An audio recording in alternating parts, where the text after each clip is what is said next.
A man who could turn into a husband, a house, kids, on and on. I was trying to make things right.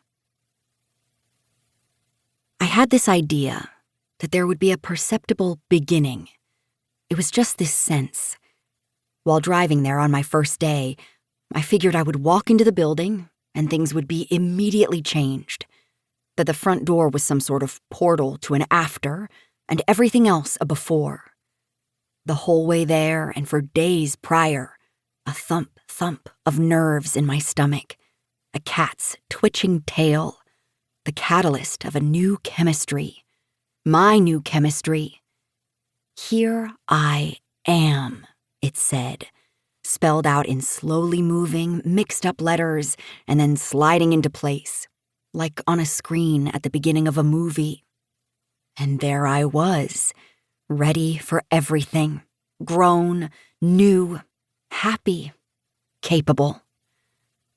I was early, so I sat there, AM radio on low, blowing on my coffee, preparing.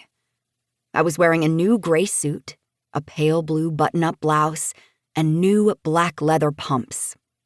I had a decent overcoat, a gift from my parents. I had washed my hair, blow-dried it, parted it in the center, and tucked it behind my ears. I tried to detach from myself, to see myself objectively as a stranger would see me. I closed my eyes and cleared my throat, ridding myself of my opinion.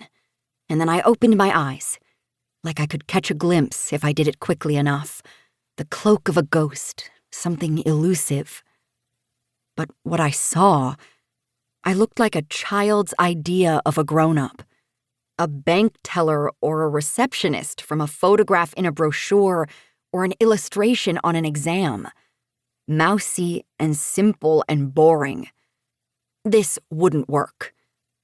I tried to run my hand through my hair, part it on the side so it fell a little loose. And then, what a disaster. It stuck out, away from the side of my head, a puff above my ear. I shook my head and saw a woman on the phone in the car next to me, watching. She didn't look away when our eyes met. I just left it. There was nothing ceremonial as I got out of the car and crossed the parking lot. It was too cold. The wind slit open the front of my coat and then lifted the flaps of it, one at a time. Then it went into the buttonholes, into the places between the buttons, touching. My fingertips and face felt numb by the time I made it across. There were tears in my eyes. I held the front door open for a uniformed officer behind me. And then, I don't know, I got nervous. I got nervous back then in the presence of police. I got nervous and dropped my purse and banged my head on the door handle going down to pick up the things that had fallen out. A lip gloss, a small hairbrush, and a compact mirror from which the top half had broken off. The mirror was the worst part.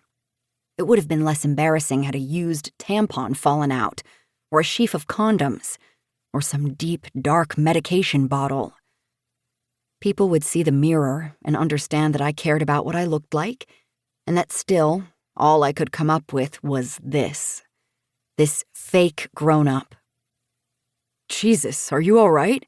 the cop said, stooping down.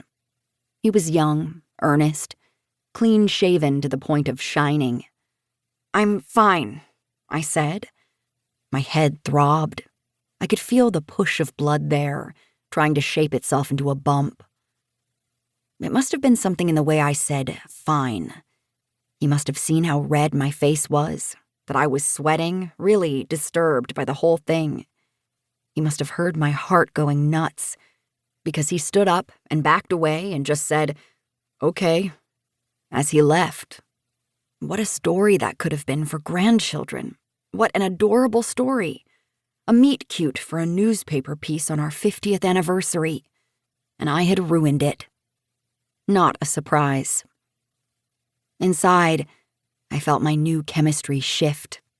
The small spark, which I had finally lit against the wind, was flickering, fixing to go out. "Do not stop,"